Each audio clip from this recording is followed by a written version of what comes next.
안녕하세요, 나나TV 황동현 원장입니다. 반갑습니다. 기존에 제가 나나TV를 통해 가지고 가슴에 대해서 너무 많은 말씀을 드렸었는데, 오늘은 그 기존에 말씀드렸던 거를 총망라해 가지고 간략하게 하나하나 좀 짚어드리도록 하겠습니다. 시간이 없고 딱 하나만 보셔야 된다 그러면 이 영상 하나만 잘 보시고 가슴 성형에 대해서 결정을 내리시면 좋을 것 같습니다.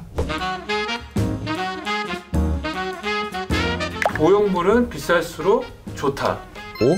이렇게 보시면 될 것 같아요. 뭐든지 이제 신상이 나오면 좋아질 가능성이 높습니다. 그리고 신상이 나오면 가격도 조금 더 높아져요. 보형물도 비슷해요. 새로운 게 개발이 되고 출시가 되면서 기존 보형물에 비해서 업그레이드 하면서 가격 또한 조금 더 높게 출시를 합니다. 일반적으로 최신에 나온 보형물, 조금 더 업그레이드 된 보형물이 조금 비싼 게 사실이고요. 그러다 보니까 비싼 보형물이 조금 더 좋을 수 있다, 이렇게 보시면 되겠습니다. 가슴 보형물은 터질 수 있다.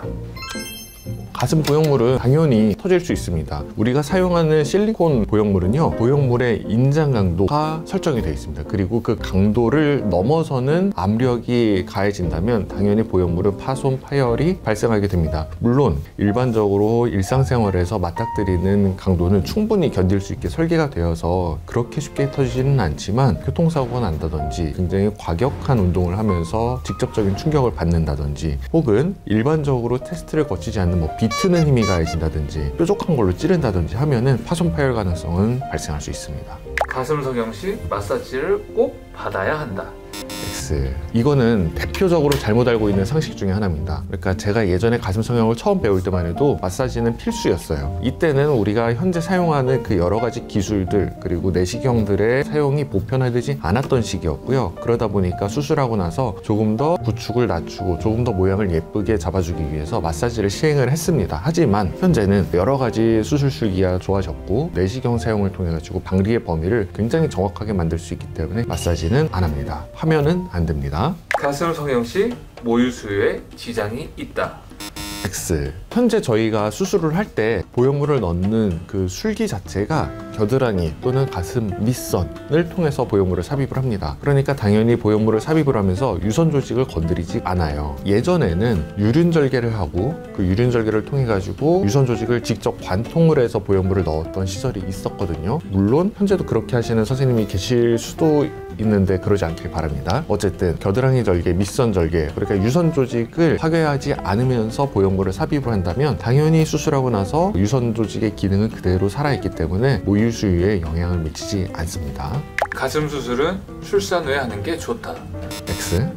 사람 바이 사람일 것 같아요. 모유 수유를 하면 가슴 모양이 변합니다. 가슴 성형을 할 때 모유 수유를 하기 전이라면 일반적으로는 가슴을 예쁘게 키우는 데 포커싱을 하게 되고요. 출산하고 모유 수유를 다 끝낸 후에 나이가 들어서 한다고 그러면 가슴의 크기도 키우지만 혹시라도 망가져 있을 가슴의 모양과 유두의 상태, 이런 것까지 같이 교정을 합니다. 그러니까 수술의 목적이 언제 하느냐에 따라서 조금 차이가 있고 수술의 방법적인 차이가 존재하는 것이지, 출산하고 모유 수유하고 나서 하면 더 좋다, 이런 거는 아닙니다. 가슴 성형에도 본판 불변의 법칙이 있다.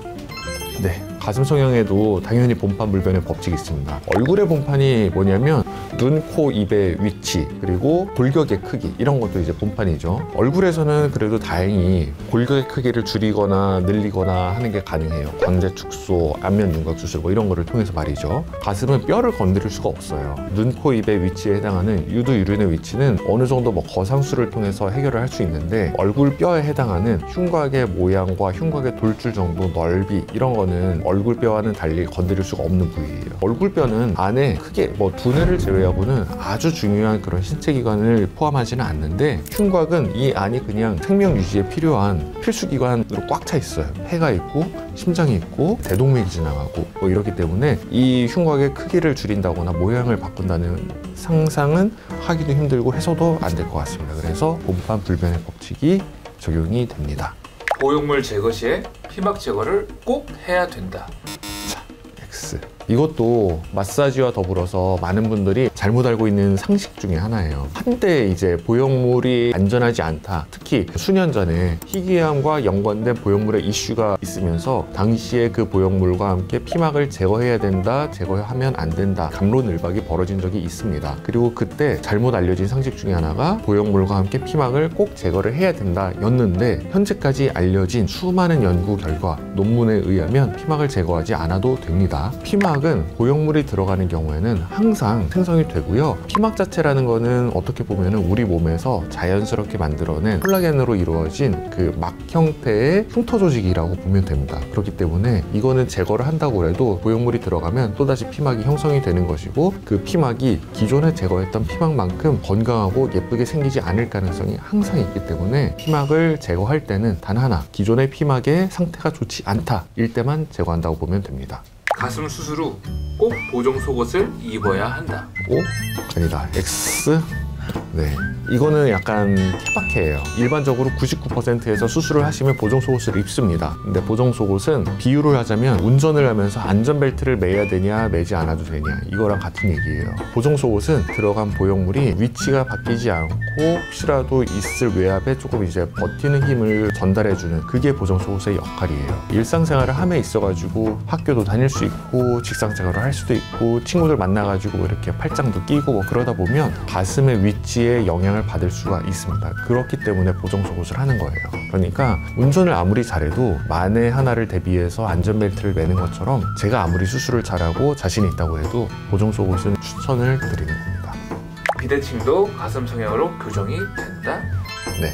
근데 이거는 세모일 것 같아요. 비대칭이 되는 게 있고 안 되는 게 있습니다. 대표적인 비대칭, 유두의 위치가 다르다, 처짐의 정도가 다르다, 이런 거는 가슴 성형을 해가지고 거상술을 한다거나 하면은 교정이 돼요. 또 가슴 크기의 비대칭, 또 100%까지는 아니지만 작은 쪽 가슴에 조금 더 큰 보형물을 삽입을 함으로써 가슴 크기의 대칭을 교정을 할 수가 있습니다. 하지만 흉곽 모양이 달라가지고 오는 비대칭, 골격 자체에서 기인한 비대칭, 이런 것들은 수술을 한다고 해서 개선될 수 있는 게 아니기 때문에 사실은 어떤 비대칭이냐가 중요할 것 같습니다. 자가 지방 이식 가슴 성형이 가장 안전하다.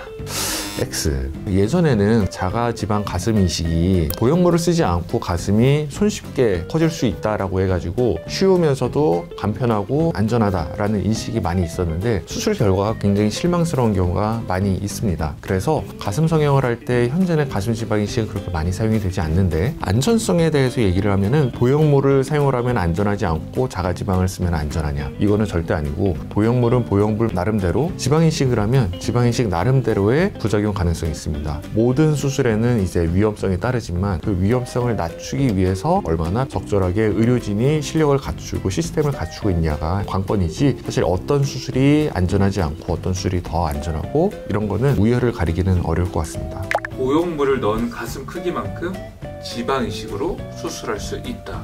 일반적으로는 X입니다. 조금 구분을 해야 될 것 같아요. 내가 갖고자 하는 가슴 크기가 꽉 찬 A컵이나 남는 B컵이다, 이 정도면 가슴 지방 이식으로도 얼마든지 가능합니다. 그렇지만 300cc가 넘어가는 가슴 크기, C컵 이상의 가슴 크기를 내가 원한다라고 하면 지방 이식 1차, 2차만으로는 불가능에 가깝다고 보면 되고요. 그때부터는 5차, 6차 굉장히 여러 차례 지방 이식을 해야 되기 때문에 안 된다고 보는 게 맞을 겁니다. 유두 모양과 색깔만 가지고 건강 상태를 확인할 수 있다. 당연히 X죠. 이거는 남자들이 좀 잘못 퍼뜨린 것 같아요. 이게 유두의 색깔은 피부 색깔이에요. 유두가 되게 특별한 신체 기관이라고 생각을 하는 경우가 많은데, 유두의 검기를 결정하는 거는 멜라닌 색소입니다. 멜라닌 색소가 많이 침착됐다고 해서 건강하지 않다라고 하는 거는 피부 톤이 검다고 해가지고 건강하지 않다라고 하는 거랑 같은 뜻이에요. 유두의 색깔이란 거는 밝은 유두를 가진 분들이 있을 거고 검은 유두를 가지신 분들이 있을 거예요. 이거는 나이에 따라서도 다르고 여성 호르몬의 분비량에 따라서도 다릅니다. 모유수유 중, 출산 중, 가임기, 이때는 유두의 색깔은 검어지는 거고요. 멜라닌 색소의 침착이 많을수록 또 검어집니다. 그렇기 때문에 유두의 색깔과 건강과는 아무런 상관이 없습니다. 가슴 성형하면 공황 검색대에 걸릴까? X. 굉장히 질문이 많았어요. 요즘에는 사실 이 질문 하시는 분들이 없는데 예전에 모티바의 QID라는 그 칩이 들어가 있는 보형물이 처음에 출시가 됐을 때 이거 망신당하는 거 아니야 그러면서 삽입하기를 꺼려 하시는 분들이 있었습니다. 저도 이제 금속 탐지기로 뭐 실제로 테스트도 해보고 했는데 안 걸리더라고요. 왜 안 되는지 모르겠어요. 저도 신기한데 그 금속 탐지기에서는 검색이 안 되고 뭐 엑스레이나 뭐 기타 검사 기기를 통해서는 이게 보이긴 하는데 제가 직접 실험해본 결과 검색되지 않았습니다. 그래서 안심하셔도 됩니다. 가슴 수술하면 보형물 크기만큼 체중이 증가한다. 오, 날카로운 질문인데요. 가슴 수술을 할 때 우리가 보형물을 뭐 300cc를 넣는다 뭐 이렇게 얘기를 하는데 300cc가 300g입니다. 외피까지 하면 조금 더 무거울 수도 있고요. 300cc 보형물을 양쪽에 삽입을 했다라고 하면 300g, 300g에서 600g, 0.6kg의 체중 증가가 일어나는 게 정확합니다. 물론 수술 초기에는 0.6kg에 더해가지고 붓기의 증가에 의해서 뭐 2kg, 3kg 늘기도 하는데 붓기가 다 빠졌다라고 하면 수술 전에 비해서 보형물 무게만큼의 체중 증가가 있습니다.